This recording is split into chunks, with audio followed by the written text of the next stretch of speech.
Morning guys, it's the 16th of April 2020. It's 10:30 a.m. here in England. Beautiful sunny day. This is the John Hopkins map. I'm just going to give you an update on some stuff I've found this morning. The total confirmed cases now worldwide are 2,069,819. The total deaths are 137,193. At the moment, Italy is the highest with 21,645 deaths, followed by Spain, 18,812 deaths, then France, 17,167, followed by the UK, 12,868. Just in New York alone, 10,899. 185 countries and provinces now affected. Yeah, right, guys, I just want to show you this. Right, you might have heard Donald Trump has withdrawn funding from the WHO, the World Health Organization. He's under the impression and not shy about saying that he thinks China are in cahoots with the WHO and are part of the cover-up. Without doubt, he's got it in his mind that China are to blame for this. The media in the UK, though, I mean, they're covering what Donald Trump's saying, but they're saying the opposite still. They're still funding the WHO, they're following their guidelines. I'm just going to play this interview from The Sun. I've had to upload this again, guys, because the audio was crap on the first one, so just give us a sec. Right now, everybody is focused on how the United States, specifically President Trump, has reacted to the PRC's handling of this crisis, and most recently his decision from last night to cut off funding to the World Health Organization. I think criticism of the president is typical of what's going on right now in the United States, but the reality is that the president has a very good reason to question the PRC's handling of this virus. As we know from the University of Southampton, that reported that if action had been taken within the first 4 or 5 days, 6 days, that 95% of this virus could have been curtailed. And the devastation and the impact to people around the world would have been not nearly as much as it is now. Today I'm instructing my administration to halt funding of the World Health Organization. China has a pretty long track record, the People's Republic of China, that is, has a very long track record of this kind of pattern of behavior. And I think the world leaders should be very concerned about what China has done and the death and destruction, not only to human life, but also to our economies around the world. I think President Trump and his team have been very circumspect in the way they've described this. President Trump has tried to keep above the fray in terms of his relationship with President Xi, only in order to give himself some maneuvering room, because we know that the PRC has threatened to cut off medical supplies in the United States if they didn't change their behavior and say certain things.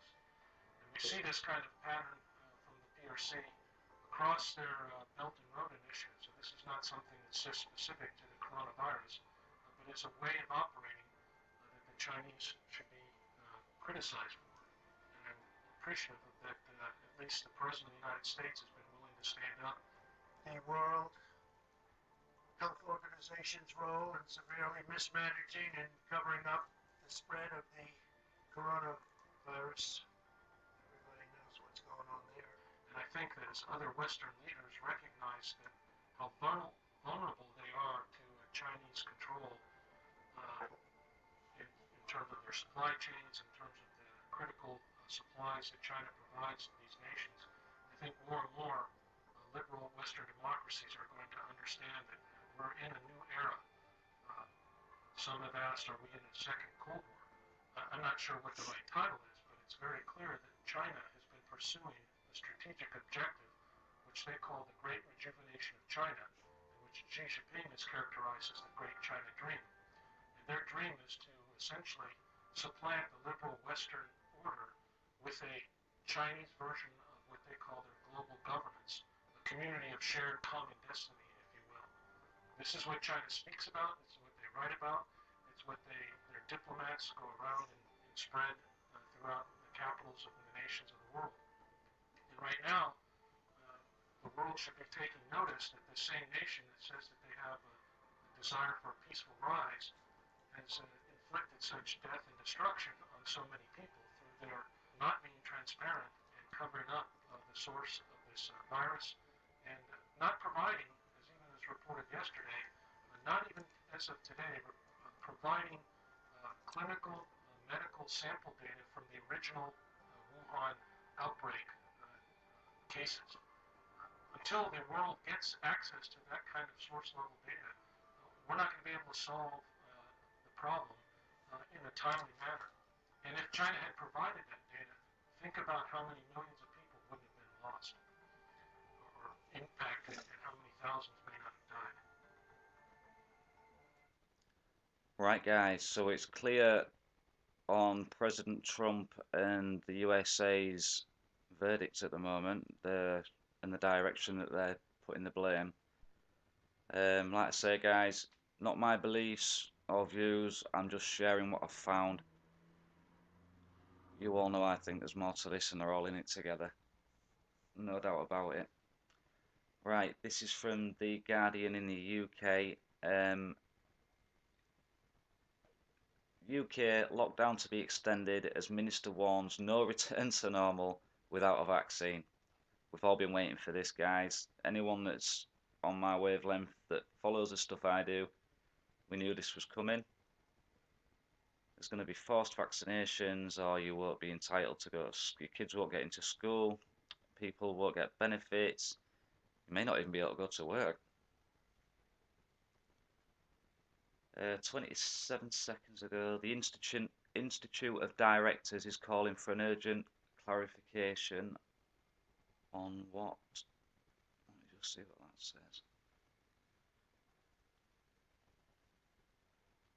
The Institute of Directors is calling for urgent clarification on what activities company directors can carry out while furloughed, saying government advice is conflicting. As the Press Association reports, the IOD said information published on Wednesday by HM Revenue and Customs was more restrictive than guidance available online.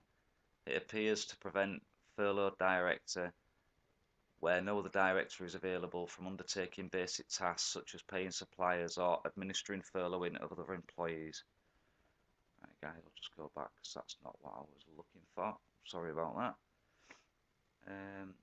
Sharp rise in patients dying at home, and not only from coronavirus.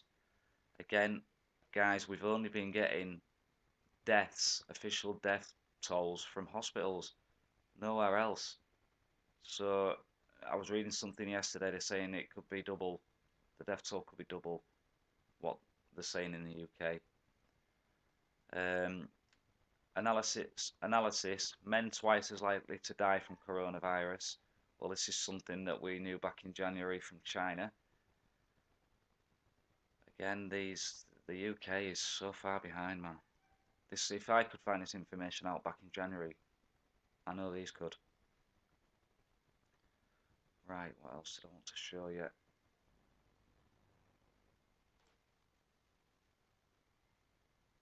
Yeah, they're talking of extending the lockdown for 3 weeks today here in the UK. That's going to be announced. But I found this in The Guardian. Scientists say coronavirus distancing may need to continue until 2022. Let me just read a little bit of this for you guys. Physical distancing measures may need to be in place intermittently until 2022, scientists have warned in an analysis that suggests there could be resurgences of COVID-19 for years to come. The paper, published in the Journal of Science, concludes that a one-time lockdown will not be sufficient to bring the pandemic under control, that secondary peaks could be larger than the current one without continued restrictions. One scenario predicted a resurgence could occur as far in the future as 2025. How handy. In the absence of a vaccine or an effective treatment. Mark Lipsitch, a professor of epidemiology at Harvard and co-author of the study, said infections spread when there are two things infected people and susceptible people, unless there is some enormously larger amount of herd immunity that we're unaware of. No, that we're aware of, sorry. The majority of the population is still susceptible. Predicting the end of the pandemic in the summer of 2020 is not consistent with what we know about the spread of infections. In its daily briefings, the UK government has not outlined plans beyond the current restrictions, but the latest paper adds to a building scientific consensus that physical distancing may be required for considerably longer in order to keep case numbers within hospitals' critical care capacity. Alright guys, yeah, and Harvard, how much can they be trusted? As again in America, Trump's just had one of their professors nicked and arrested for working in Wuhan with the Chinese government on this. So, like I say, there's a lot of propaganda going on, guys, a lot of disinformation. I'm just bringing you what I find. So don't shoot me down in flames. I'm just delivering what the mainstream are saying here and in the US. And to me, it's contradicting. The US are going against the WHO, which we all know are run by the UN and the shitbags that want to kill us all. I really do hope Donald Trump's different. I really do hope what's going on behind closed doors. I'm going to make a video regarding this as well, guys. There's a big purge going on, apparently, that Q's been talking about, saying they're taking out the paedophile elite scum. There's going to be a whole change. There's been thousands of children rescued from these underground bases. I'll make a video on it. Right, guys, you all take care. God bless. Just love, man. Love everyone. Love everything. We don't know how long we've got here, mate. Bye for now.